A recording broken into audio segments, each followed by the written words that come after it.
So much for prescription drug prices going down because Tangerine Menace has just announced 100% tariffs on imported brand name medications. Yep, you heard that right. 100% tariffs on medications, unless that company is building a facility here in the United States and actively manufacturing. I just want you to know people are going to lose their lives over this because they're not going to be able to afford the medication they need to save their lives.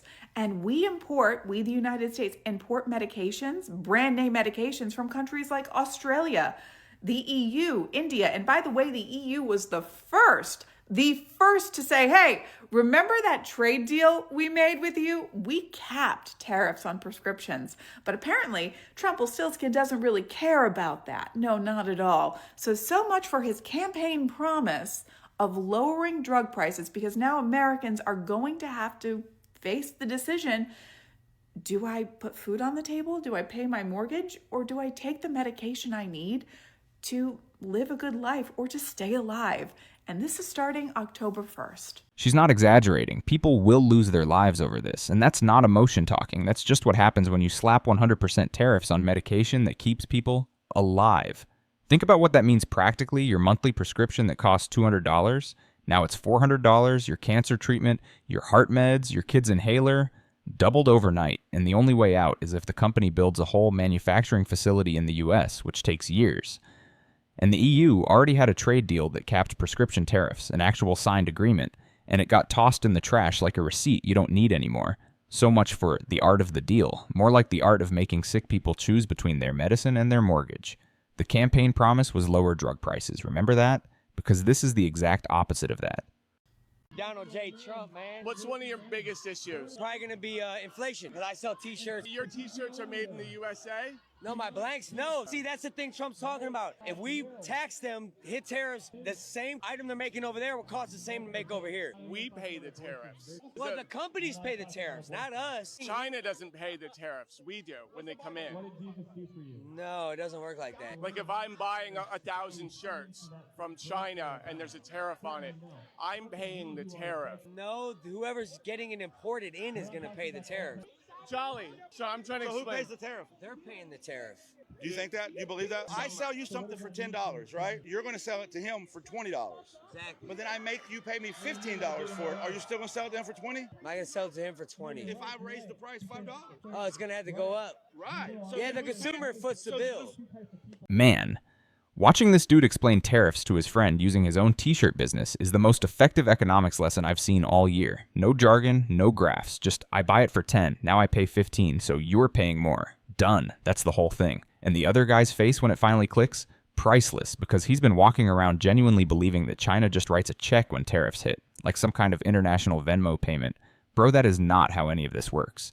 The importer pays, the cost goes up, the consumer gets the bill. It's been this way since the beginning of trade itself.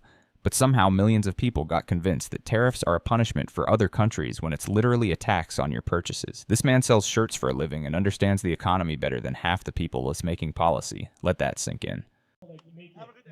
You won't believe the conversation I just had with the MAGA over gasoline here. I'll have to tell you just a minute. I'm in Fort Lauderdale. Let me tell you in a second. Got to get in the car. Can't tell you now. Yeah, well, now I'm in the car. I can talk more about my little chat with this MAGA. This guy was probably 35 or 40 years old. He was wearing a MAGA hat, and he was pumping gas at the gas pump beside me. And he looks over at me, and he says, what do you think about the election? He said, we're going to make America great again.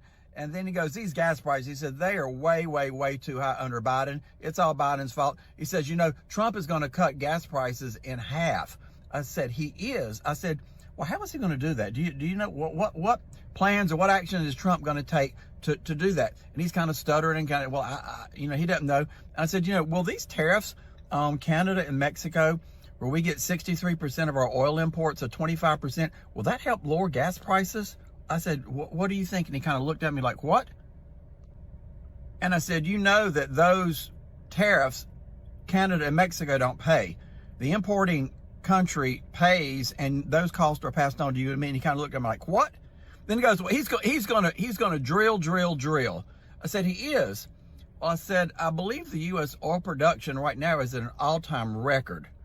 And also there are And I said, these oil companies, oil drilling companies, they're in business to make money, right? He said, yeah, they're in business to make money. So I said, so if you're an oil company and you're producing oil and selling oil, do you want to sell it at a lower price or a higher price? He says, you want to sell it at a higher price. Well, I said, well, if you're an oil company, why do you want to keep producing to the point that you are able to drop prices enough that they don't make money anymore? He kind of looked at me again. What? I said, if you're a company, you want to sell your product and make a profit, right? I said, so what motivation is there for oil companies if they can produce more, an unlimited amount of more, and the prices fall to where they don't make any money? Why would they do that? Why would you sell your product where you're not making money? He kind of looked at me like, what? I said, so how is Trump going to be able to cut prices in half with his tariffs? And why would oil companies be motivated to produce enough oil that they would flood the market and they don't make any money selling their product? He kind of looked at me and stood back. I said, it doesn't make any sense, sir.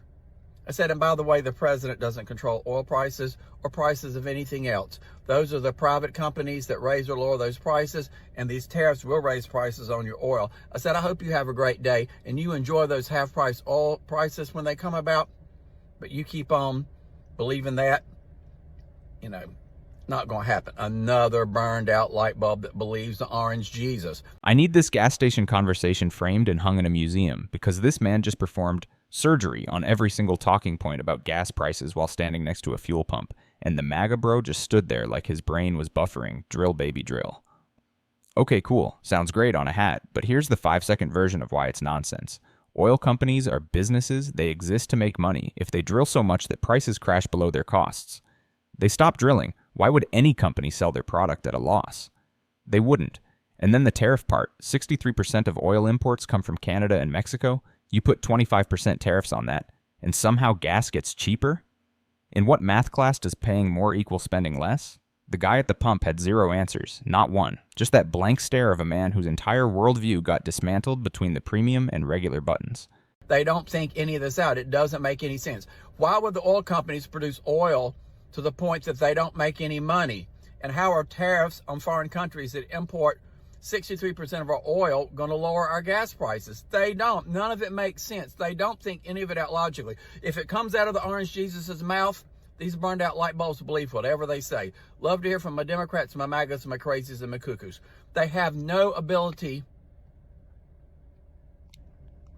to question anything that the orange Jesus says. Just they take it all for truth, no matter what it is, no matter how illogical or how much it doesn't make sense. Love to hear from my Democrats, my MAGAs, my crazies, and my cuckoos. We got to start changing these burned out light bulbs, guys. That's why I'm on here. I need y'all to help me. Let's educate them, if it's possible.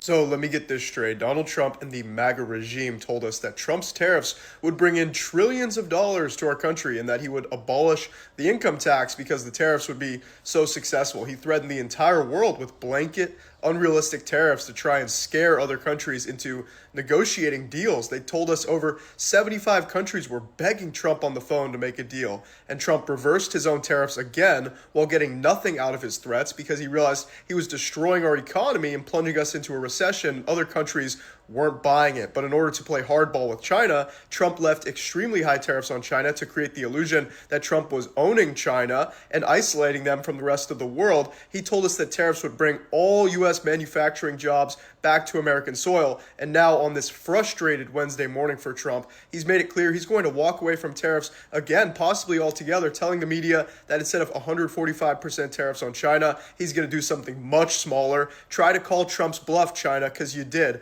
Donald Trump has gotten absolutely nothing out of his trade policy except for causing serious instability to the U.S. market, causing the U.S. dollar to lose value, and causing other nations around the world to lose respect for the United States because nobody wants to do business with us anymore thanks to Donald Trump. Hold on. So let me get the timeline straight here. Threatened the entire world with massive tariffs, claimed 75 countries were begging to make deals, slapped 145% on China to look tough, and then quietly walked it all back while getting absolutely nothing in return. That's not negotiation. That's a kid who threatens to hold his breath until he gets what he wants and then just breathes because he realized nobody cared. But here's the real damage. It's not the tariffs themselves. It's the chaos. Other countries already moved on, already signed deals without us. The dollar already dropped. Our reputation as a reliable partner shattered. You can't threaten everybody on Monday and ask for trust on Friday. I got a serious question for all you MAGA fuckers out there. The ones that voted for him because of inflation. How's that working out for you? Because every time I go to the fucking grocery store, everything just keeps getting more and more and more expensive. Like every week, it seems. And you do realize it's because of the tariffs, right? That has a lot to do with it. All of these tariffs being placed on products that come from overseas. And not just that, but materials used to make products, to build houses, to build vehicles, everything. This is causing the cost of everything to skyrocket. And we told you this was going to happen, and y'all told us that we were crazy and stupid for saying it. And yet it's happening right in front of our faces. Why do y'all still keep denying it and acting like this is what makes America great somehow? And let's talk about immigration while we're at it. A lot of y'all voted for him because you all were sick of the illegals. And then you tried to tell us that they were only going to go after the ones that were out here committing crimes and whatever. That's a load of shit. Because let me tell you what, I work in a place full of immigrants, okay? They all came over here through a legal pathway. They did everything right, everything that was expected of them. And now, because the program that they came here under has been eliminated, their legal status is being revoked. And the company I work for has been told that they have to terminate all these people because they're being sent back to where they came from and they don't have any other option. They did everything the right way. They went through hell to come to this country to make a better life for themselves, and now they're being screwed over. And y'all don't see anything wrong with that? Seriously? Something's very wrong with you people if you're okay with all of what's happening right now. Because the things that you voted this man in office to do, to fix, he's not fixing anything. He's just making everything worse and turning this country into a hellscape for everybody that lives here. So I hope you realize what you've done. And please don't even come at me with all your "what about Biden" bullshit, because that dude was too old to be in office anyway, and he no longer has any influence over anything. So let's pay attention to what we have going on today. This one really got me because it's not political commentary, it's a witness statement. This person watches it happen every day at work. Real people, real names, real lives falling apart. Legal immigrants who did everything by the book, every application, every fee, every waiting period, came through an approved program, followed every single rule. And now the program's gone and they're being shown the door. So tell me, what exactly was the point of doing it the right way? These weren't criminals. These weren't people sneaking across borders. These were workers filling real jobs, paying real taxes. And now their companies are forced to fire them, lose that experience, lose that productivity, and pass those costs right back to, you guessed it, the consumer. Okay, thanks. Trump has destroyed farming in America to the point where American farmers are now having to sell equipment to pay bills. They are getting crushed by Trump. Crop prices are crashing because they can't sell to the biggest markets, China, Mexico, Europe, due to Trump's tariffs. And equipment costs are skyrocketing because of Trump's steel and aluminum tariffs. So American farmers are now paying more to produce food they can't sell. And join us for more at culturalperspective.com, because this isn't random politics, it's cause and effect. The American political system creates a situation in which individuals with no experience, minimal education, and no specific knowledge can run for office, and at the same time creates a situation in which the most popular person, not the best person, gets elected, and which those running for office can lie without consequence. So it's no surprise that America is in serious trouble. American farmers overwhelmingly voted for Trump. They didn't get what they voted for because Trump lied to them. Layoffs are already picking up pace in the farming industry, and it's just a matter of time before we see a strong uptick in farmers losing their farms. What I don't understand is why so many farmers who are losing money and soon their farms, and so many workers who are laid off directly because of Trump's lies and policies still support him? Let me know what you think in the comments. Farmers paying more to produce food they literally cannot sell. If that sentence doesn't make you pause and think, nothing will. Equipment costs up because of steel tariffs, export markets gone because of trade wars. China bounced to Brazil for soybeans years ago, and those deals are sealed. You don't lose your biggest customer and just win them back with a phone call. That's not how business works on any level. And the part that makes my head spin? These same farmers preach free market and no handouts to everyone else. But the moment their own choices blow up in their face, it's, where's my bailout? Pick a lane. You can't be a capitalist when you're winning and a socialist when you're losing. I want you to pay attention to this video that I found on my MAGA TikTok account. And if you're new to my channel, I created a MAGA TikTok account so that I could understand exactly what sort of narratives and conversations are happening on another side of an echo chamber.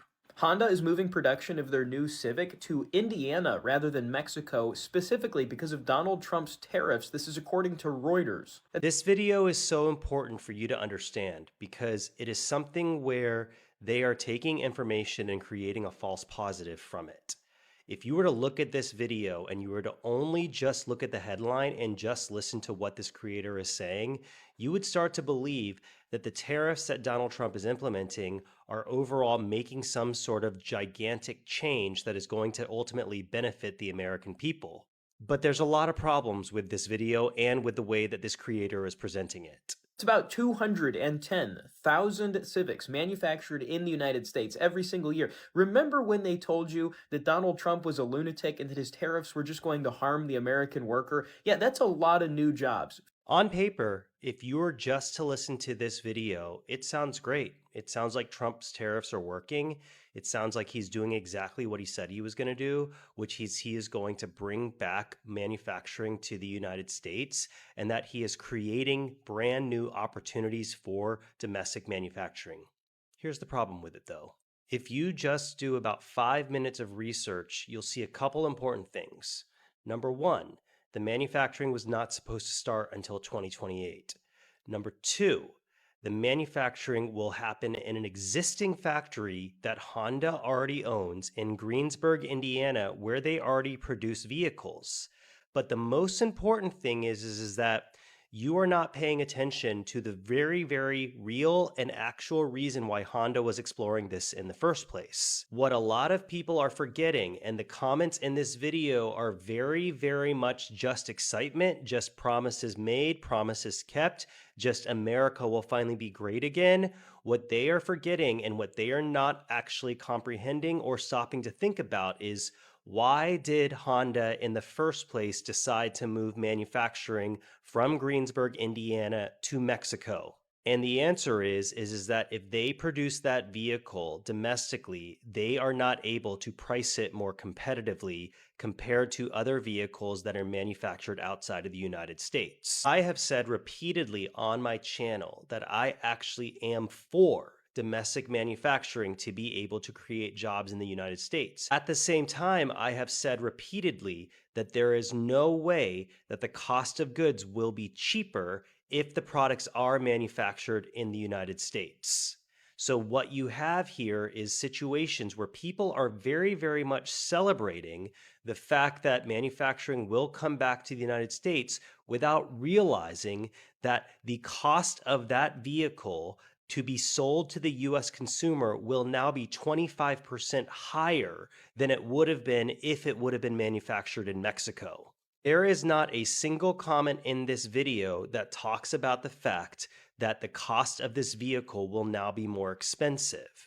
If the cost of the vehicle is 25% higher than what Honda originally planned, it will make it that much more harder for them to be able to sell that vehicle in the United States. The other aspect that I find to be fascinating is the fact that Honda is not even an American company. Honda is a Japanese company. So while they are celebrating the fact that a Japanese company is going to manufacture a vehicle in the United States, they are not comprehending the fact that ultimately the profits are still going back to a different country than that of the US. This is why you never celebrate a headline without reading the article, because the Honda story falls apart the second you spend 5 minutes actually looking into it. The factory already exists, it's not new. Production doesn't start until 2028. And the whole reason Honda was making Civics in Mexico was to keep the price down for American buyers, now that car costs 25% more. And nobody in the MAGA comments is asking who pays for that difference. But the cherry on top, Honda is a Japanese company. Every dollar of profit goes back to Japan. So you're celebrating a foreign company making a more expensive car on American soil and calling it a win. That's like paying double for your pizza and bragging that it was made in your kitchen by someone else who keeps all the money. President Trump just cut tariffs on all kinds of things: fruit, spices, nuts, coffee, and beef. Obviously, he is recognizing that your grocery prices are too high, even though this is what he said about it publicly just last week. I don't want to hear about the affordability, because right now we're much less. We had the worst inflation in the history of our country. Now we have virtually no inflation at all. It's down at a very low number and a very normal number. While the president doesn't want to hear about affordability, it's clear he knows it's a problem, and perhaps that's causing him to rethink some of his tariffs. Just a short time ago, President Trump signed this executive order that eliminates the reciprocal tariffs on a whole list of items. But why? Well, the executive order says it's because of lots of things. It says Trump received recommendations from his staff. It says the status of trade negotiations have improved. But it also clearly says it's happening because of the current domestic demand for certain products and the current domestic capacity to produce certain products. Among other things, I have determined that it is necessary and appropriate to further modify the scope of products subject to the reciprocal tariff. Specifically, I have determined that certain agricultural products shall not be subject to the reciprocal tariff. That means he now realizes the demand for these grocery items is high, and in lots of cases, these items are not able to be produced in the United States. So when the cost of living is generally so high, specific tariffs on things we can't produce here don't make sense. The executive order comes with this annex document, which lists all the products that are no longer subject to Trump's reciprocal tariffs. And there's definitely a theme here. There is a reason why these specific items are now being cut from Trump's tariff list. Let's talk about bananas. Only a small amount of bananas are grown in the United States. We mostly import bananas from Latin American countries, so they were subject to those reciprocal tariffs. Well, according to the most recent inflation report from September of 2025, bananas were nearly 7% more expensive this year than they were in September of 2024. And if you now look at the annex, there you go. Bananas are no longer on the list of items subject to Trump's reciprocal tariffs. Let's talk about beef. There's a lot going on with beef right now, and you can make all kinds of excuses about why it's expensive, but I'm not here to make excuses. I'm just here to show you the numbers. The fact is, we do produce a lot of beef in the United States, but we also import some of it. So that imported beef was subject to the reciprocal tariffs. So according to the same September CPI report, take your pick. All kinds of beef is up since last September. Uncooked ground beef was up nearly 13%. Uncooked beef roasts were up nearly 18.5%. And uncooked beef steaks were up more than 16.5% over September of 2024. And there you go. Look at the list of the types of beef that is no longer subject to the reciprocal tariff. 2 full pages of it. And then there's coffee. We do not produce coffee in the United States. We import the vast majority of the coffee we use. Because coffee was an import, obviously it was subject to Trump's reciprocal tariffs. And as a result, in September of 2025, the CPI report found coffee was up almost 19% compared to September of 2024. And here you go. Coffee is no longer subject to the reciprocal tariffs. According to today's White House announcement, Trump's order is backdated to yesterday, November 13th. That means if any of the items on the annex list came into this country as of yesterday, they will not be subject to reciprocal tariffs. Now, it is definitely possible without these tariffs, the prices on these items will eventually start to come down. But by how much? Don't forget, prices on groceries started out more expensive, and then President Trump came into office and added the tariffs on top of that. So even in a perfect world, if the tariffs just sort of fall off and the prices come back down to where they were the day Trump took office, the question is, can they go down below that price we were paying in 2024? She asked the one question that nobody in power wants to answer. Even if all the tariffs vanish tomorrow, can prices actually go below where they were before all this started? Because that's the trap. Tariffs got stacked on top of prices that were already high. Bananas up 7%, beef up 18%, coffee up 19%, and now they're quietly rolling back tariffs on specific items, backdating executive orders like Nothing to see here. But Americans already paid $106 billion in tariffs. That's not coming back. Families already made impossible choices between food and medication, and no policy reversal erases that damage. The real question she's pointing at isn't about prices going down. It's about why anyone was allowed to do this to working people in the first place. So what did we just watch? Real people, real math, real consequences. We watched prescription costs double while campaign promises vanished. Watched a t-shirt seller explain economics better than any politician. Watched farmers sell equipment to stay alive, and watched a Japanese car company get celebrated as an American victory because nobody read past the headline. The pattern never changes. Tariffs go up, prices go up, working people pay, and the ones who set it up, they cash out. So next time someone tells you tariffs are working, ask them one question. Working for WHO. Drop a comment, let me know which moment hit hardest. Smash that like button, share this with someone who needs to hear it, and subscribe. The receipts keep piling up. See you in the next one.